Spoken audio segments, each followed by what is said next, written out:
Exactly! Oh, hey everyone, welcome back to our show. We are already having way too much fun in the studio today to join us. That's right, so grab a drink, get comfortable, and conversation. Welcome to the debate. You know, if you look at a functional magnetic resonance image of a teenager solving an algebraic equation, you might be captivated by this comforting illusion of pure mechanistic biology. We see these bright bursts of orange and yellow in the parietal lobe. And I mean, it feels like looking at the hardwired circuitry of a computer. Oh, absolutely. It's incredibly visually compelling. Right, exactly. It's incredibly tempting to point to that brain scan and say, there it is. That's the biological machinery of mathematics at work, forged by millions of years of evolution. But what if I told you that specific circuitry wasn't built by evolution at all, but rather by 9th century inheritance laws? Right. It's a fascinating juxtaposition because as researchers, we often want cognitive development to be this clean, predictable biological unfolding. We map the brain, we track the developmental milestones, and we just assume the hardware is leading the charge. Exactly. But when you step out of the fMRI lab and into the complex, messy, deeply human environment of a mathematics classroom, well, that clean biological model starts to look woefully incomplete. We're looking at a developmental landscape where the boundaries between biological hardware and cultural software are completely blurred. So, for our symposium today, which is tailored for mathematics educators and cognitive psychologists who navigate this intersection daily, we're examining a fundamental tension. When we look at the development of algebraic thinking in students, does the primary driver of this complex cognitive leap lie in the innate, biological maturation of brain structures, or is it fundamentally sculpted by cultural experiences and pedagogical environments? Yeah, it's a classic chicken and egg problem of cognitive science. It really is, and I'll be arguing that cultural context and pedagogical environments are the primary drivers that actually harness, direct, and even create the brain plasticity required for algebraic learning. And I'll be arguing the opposing side. I maintain that innate biological brain structures, and specifically their sequential neuromaturation, fundamentally dictate and constrain our capacity for algebraic abstraction. Simply put, no amount of cultural input or clever teaching can bypass the strict developmental timeline of the human brain. Let's begin by looking at where algebra actually comes from, because I think this speaks directly to the mechanism of how the brain adapts to its environment. Algebra isn't a naturally occurring phenomenon in the physical world. Right. It's not a law of physics. Exactly. It isn't like gravity or light. It arose from highly specific, complex cultural demands. Consider the work of the 9th century Islamic scholar Al-Khwarizmi. He wasn't just, playing with numbers in a vacuum. He was tasked with solving incredibly intricate inheritance distributions dictated by religious legal texts. So, to solve these culturally generated, extremely convoluted legal problems, he conceptualized the idea of she, the unknown thing, which we now refer to as X. This wasn't a biological milestone. It was a profound cognitive leap driven entirely by a societal need. Well, I understand the historical timeline there. But think about the biological implication. My position is that the human brain's plasticity is a reaction to these specific cultural demands. The brain literally structuralizes itself around cultural practices. We see this vividly in other domains too. Like motor skills? Yeah, or auditory processing. For instance, neuroimaging shows that the auditory cortices of professional musicians can be up to 130% larger than those of non-musicians. Oh, wow. That's a massive difference. It is.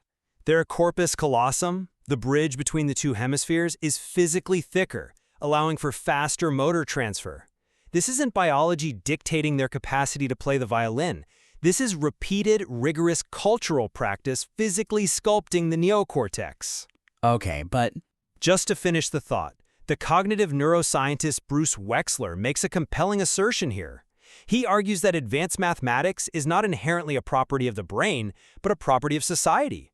A biologically normal brain, if deprived of cultural input and symbolic pedagogy, will never spontaneously develop algebraic thinking. The culture builds the structure. I come at it from a different way. While the historical context of Al-Khwarizmi's inheritance laws is a great story, culture is merely the vocabulary we lay over an existing biological grammar. Culture only works within strict, pre-existing biological parameters. You don't think culture can stretch those parameters? Not fundamentally, no. To understand mathematical cognition, we have to look at what is innately present before culture ever has a chance to intervene. We possess an innate number module, a biological arithmetic capacity that is evolutionarily ancient. You're referencing Karen Wynn's landmark puppet experiments at the University of Arizona, right? Where they tested 5-month-old infants? Yes, exactly. I know the setup well. So the researchers placed an infant in front of a small stage, put one doll on the stage, and then raised a screen to hide it. The infant watches a researcher's hand add a second doll behind the screen. Right, a very simple addition scenario. Right. If the screen drops and there are 2 dolls, the infant's looking time remains at baseline. But if the researchers secretly remove a doll and the screen drops to reveal only 1 doll, the infant stares significantly longer. They recognize the impossible math of 1 + 1 = 1. Exactly. You've described the methodology perfectly. But let's unpack why that matters biologically. Those infants aren't experiencing a cultural phenomenon. They have no language, no pedagogy, no societal demands. Sure, they're 5 months old. Right, yet they possess the neural machinery to process distinct numerical quantities. This innate biological hardware is what allows us to distinguish quantities in the first place. It is pre-verbal, pre-cultural, and purely biological. The leap to higher mathematics like algebra is just a scaling up of this biological foundation, and it requires the specific biological maturation of very distinct neural pathways. But scaling up from recognizing 2 dolls to solving quadratic equations is, it's an astronomical chasm. It is. Which is why it takes over a decade of biological maturation to get there. Specifically, we have to look at the intraparietal sulcus, or the IPS, located in the parietal lobe. The IPS is the critical neurological bridge between non-symbolic concrete cognition, like seeing 3 physical apples, and symbolic cognition, like understanding the abstract digit 3. Okay, so a bridge. Yes, and the mechanism here is vital. The neurons that fire when perceiving a physical magnitude must literally wire together with the neurons processing the visual symbol. But the brain doesn't mature all at once. Research by Nitin Gogte and colleagues on dynamic cortical maturation shows a very strict sequential development. Meaning it grows in a specific direction? Exactly. The brain matures from the sensory, motor regions at the back, slowly moving up and forward to the superior temporal cortex and the prefrontal cortex, which handle executive functions and working memory. You cannot force a child to hold multiple abstract variables in their mind if their prefrontal cortex hasn't biologically matured to sustain that working memory.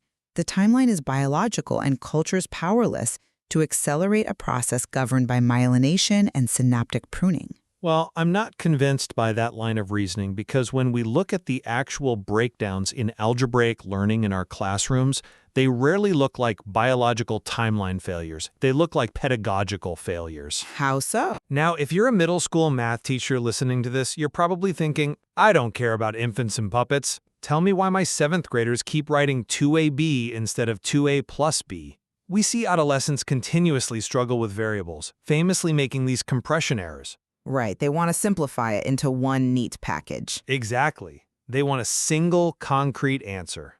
You might argue their superior temporal cortex simply hasn't matured. I argue that our traditional, sterile paper and pencil pedagogy has completely ignored the biological brain's deep reliance on multimodality. Meaning the integration of sensory and motor systems in concept formation. Precisely. Cognitive scientists like Vittorio Galeazzi and George Lakoff argue that all conceptual knowledge is essentially embodied. We think not just with floating symbols in the prefrontal cortex, but through our sensory motor systems.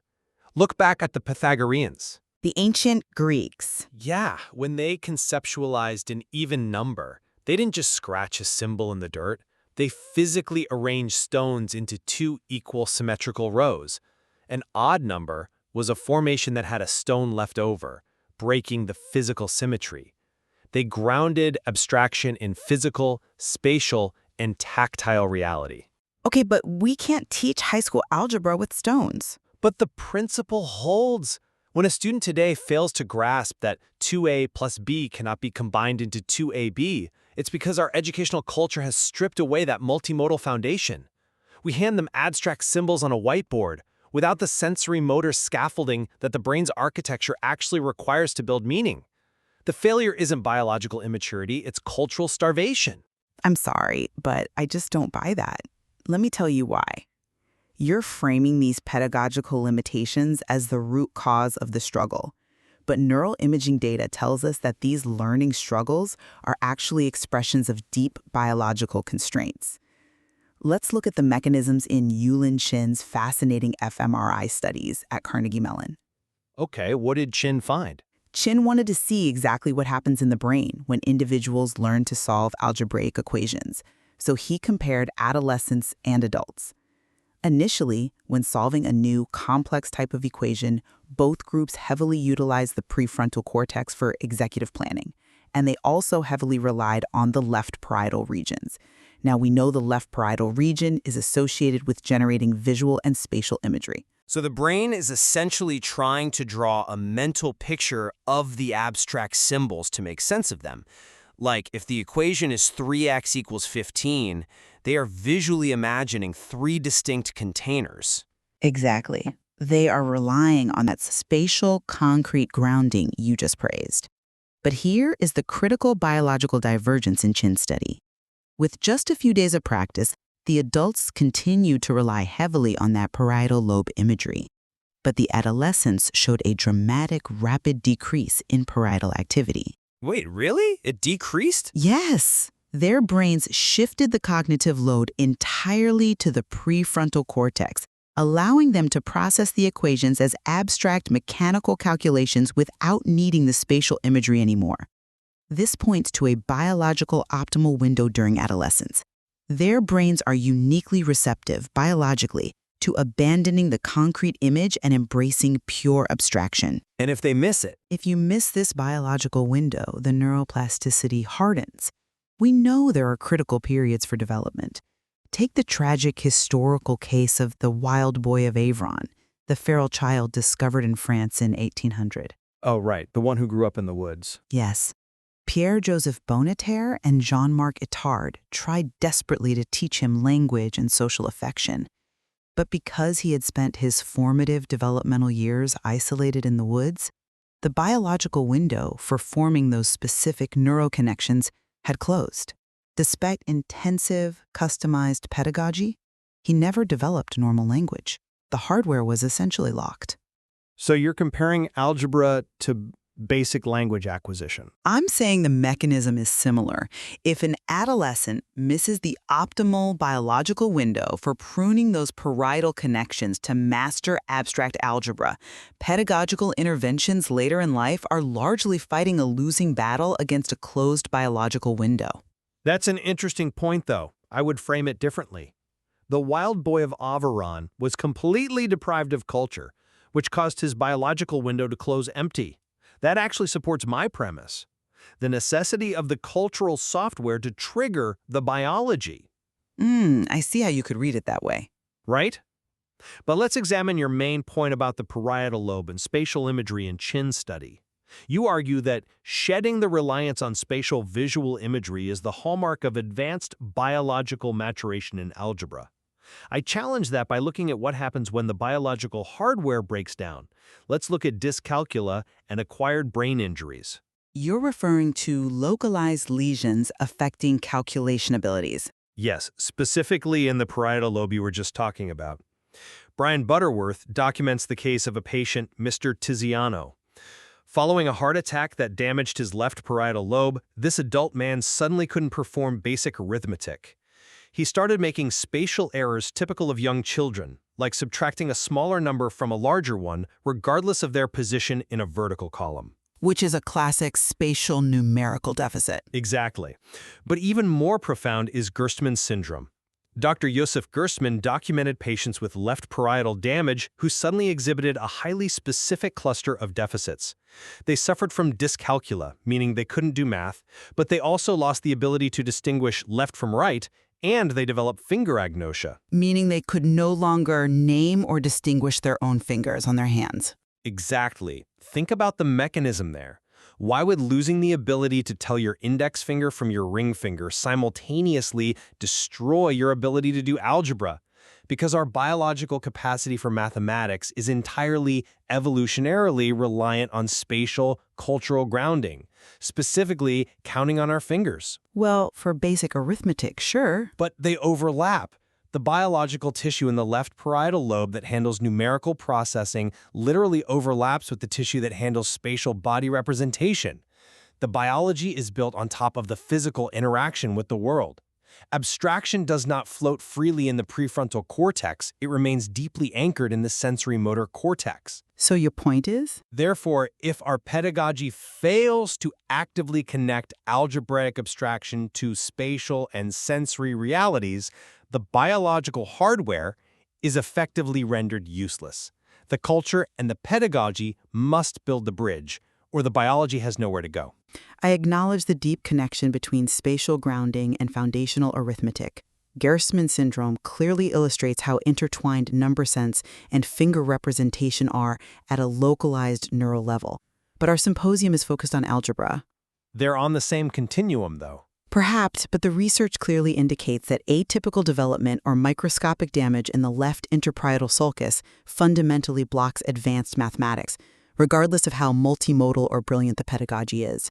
Daniel Ansari's research demonstrates that anatomical differences, literally, the volume of gray matter in the left IPS, directly correlate with calculation deficiencies. Meaning the physical size of the brain region matters. Yes.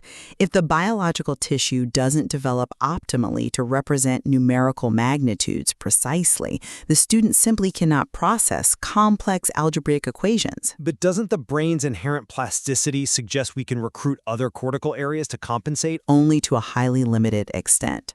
The specific executive functions required for algebra, holding a multi-step equation in your working memory, actively inhibiting the urge to combine unlike terms, executing procedural rules in a strict sequence. They rely on those late-maturing prefrontal cortical areas. You can't just bypass them with a clever lesson plan. So what's the solution then? Just wait? Essentially, yes. Synthesizing this toward the future of our respective fields, cognitive neuroscience must utilize longitudinal fMRI data to map exactly when these executive function blocks mature in early adolescence across different populations. We need to stop the guesswork in education. By scanning students? By using the data. If we have biological data showing that the superior temporal cortex and the required prefrontal pathways only reach sufficient maturation at age 13 or 14 for a specific demographic, then that biological data should dictate precisely when abstract algebraic concepts are introduced in the school curriculum. We must align the cultural expectations to the biological reality. I see why you think that, but let me give you a different perspective. Waiting for the brain to mature passively so we can finally teach it algebra treats the human brain like a tomato ripening on a vine. You just sit back and wait for it to turn red. But the brain is not passive. It is a highly experience-dependent organ. But you can't force maturation. You can drive it. Future research shouldn't just map when the brain matures. It should focus on how specific teaching methods directly alter synaptic connections and actually drive that maturation. We have incredibly compelling data from the Karolinska Institute in Sweden showing that targeted working memory training physically alters brain chemistry. Oh, the dopamine studies? Yes. When students engage in rigorous, structured cognitive tasks, we don't just see better test scores, we see an actual increase in dopamine receptor density in the brain. The act of learning physically changes the hardware. So you're advocating for accelerating the introduction of algebra rather than waiting for the prefrontal cortex to myelinate? I'm advocating for integrating algebraic thinking much earlier, perhaps in the 5th to 7th grades, but not by forcing abstract symbols prematurely. We do it through carefully chosen multimodal activities.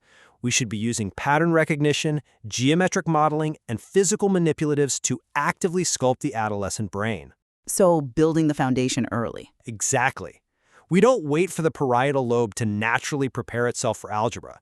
We use culturally engineered pedagogy to build the neural networks that make algebraic abstraction possible in the first place. Well, it seems we're approaching a point of convergence, albeit from very different starting assumptions. I think so, yeah. If the mathematization of the student mind, as cognitive psychologists often call it, is to be genuinely successful across diverse classrooms, it clearly requires a symbiotic relationship. The biological hardware provides the constraints, the critical windows of plasticity, and the foundational number modules. Meanwhile, the cultural software and the pedagogical environment provide the necessary stimuli to actually wire those networks together into something capable of higher-level abstraction. I completely agree. The dichotomy between biology and culture is ultimately false, but examining the extreme ends of the spectrum clarifies the mechanisms at work. This is exactly why the future of mathematics education relies on breaking down the academic silos between cognitive psychology, neuroscience, and classroom pedagogy. Absolutely. We need sustained dialogue. And frankly, we need physical laboratories where the synthesis happens simultaneously. Like the Ingerman-Tron model at Simon Fraser University, that's a perfect example of what future research must look like. Exactly. For those unfamiliar, it's an educational neuroscience laboratory where educators and neuroscientists work side by side in real time. Imagine a setup where we can observe a student engaging with a multimodal algebraic task, perhaps using physical blocks to balance an equation, and simultaneously monitor the real-time hemodynamic responses. Right, the actual flow of oxygenated blood? Yes, in their FNIRS and prefrontal cortex, using an FNIRS cap. It's a phenomenal concept. It would allow us to see how a specific instructional shift by a teacher literally alters the metabolic activity in the student's neural networks at that exact second. It proves that the immense complexity of algebraic learning cannot be reduced to just a static brain scan, nor can it be reduced to just a theoretical lesson plan. Both are acting upon each other continuously. And that brings us right back to where we started today. When we look at that functional magnetic resonance image of a student doing math, we aren't just looking at the hardwired circuitry of a biological machine. We are looking at a living, breathing archive. That's a great way to put it. Every bright burst of activity in the parietal lobe is an echo of Al-Khwarizmi solving inheritance laws, of the Pythagoreans moving stones in the sand, and of the math teacher who first showed that student how to balance an equation using their hands. We are looking at biology that has been written, edited, and expanded by culture. It leaves us with the profound question for all the educators and researchers listening today to weigh in their own practices. Are we just waiting for the brain's circuitry to power up on its own, or are we the ones writing the code that brings it to life?